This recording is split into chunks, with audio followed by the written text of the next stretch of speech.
Oscar Pettiford. So, Timo, tell me.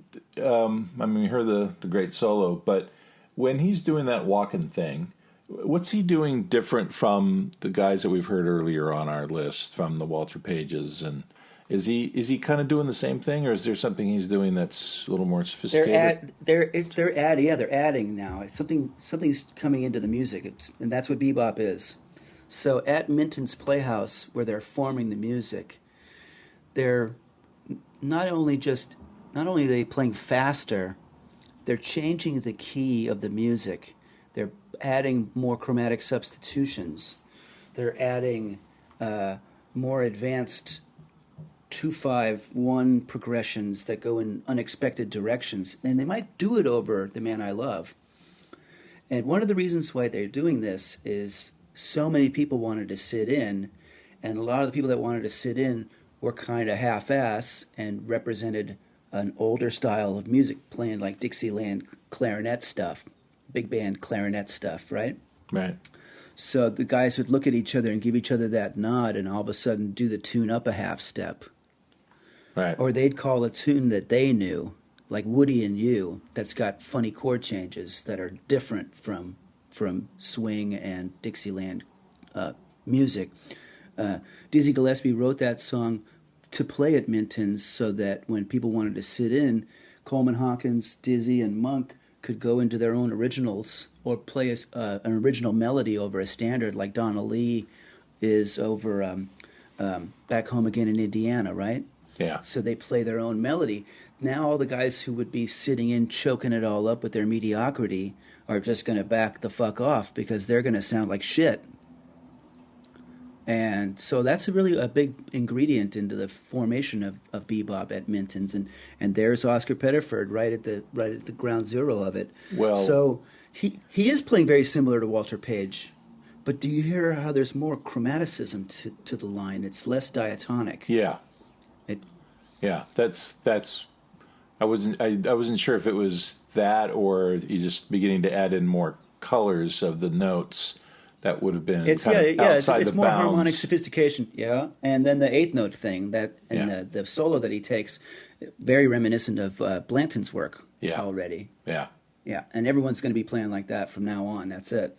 Well, but he died at 38. But before he did, he also played with Miles Davis, Milt Jackson, Max Roach, Kenny Burrell, right. Art Blakey, Clark Terry, Coleman Hawkins, obviously, and then Thelonious Monk, Herbie Mann. Yeah. Art Tatum. I mean, he was much in demand, this guy. Yeah, he's the man. He's foundation. He's right at the center of it. Yeah. All of the guys that played with Bird come right out of him. And all the guys that are going to play with Duke after Blanton and Pettiford are coming out of them. Yeah. And so the big think tanks for bass, early on is of course Louis Armstrong, and then playing with in Duke's band. There's this whole line of bass players that I'm setting up for this next little chapter here. There's the guys that are going to play with Basie. There's the guys that are going to play with Duke, and then the next generation. The guys that play with Miles and Train and Bill Evans. That sets up the next generation. Right, and I know there are a lot of names that you had on your initial list. Guys like Aaron Bell, another Duke bassist that we didn't have room for this time, but maybe another time we'll get a chance to listen to him. But our listeners can take it upon themselves to check him out on Satin Doll. When he plays with Satin Doll with Ellington, they kind of feature him, and he does a lot of kind of in between work there that sounds really great. And Jimmy Wood is another guy that sounds fantastic. But these are very supportive guys. They play in a supportive role quite a bit. Uh-huh. Well, let's move on to our next bass player, Junior Ranglin. Yeah. And he started out on guitar, a little different than some of the other guys, but he picked up the bass by like the mid-30s. This would have been, when he was still a teenager, I guess. And he joined Duke Ellington's orchestra. He's the one who replaced Jimmy Blanton.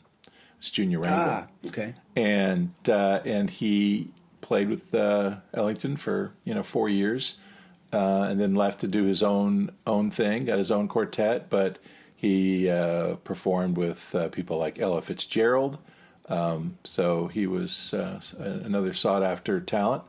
And he also died at age 38, tragically. What the hell?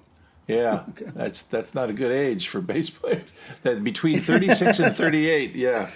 You be careful during those years, all you bass players out there. Well, I'm in my 50s. I dodged that bullet, right? Yeah.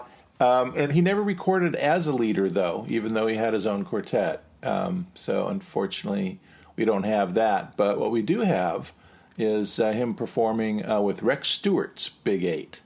And so there's a lot of recordings of the Ellingtonia, they called them, the sort of alumni of Duke's band, and they would record all these records without Duke there, kind of in the style of Duke, and they would play in smaller ensembles where you could really hear everybody's playing, which I really dig. Yeah, this is a great cut. So let's check it out. It's called the Rexercise.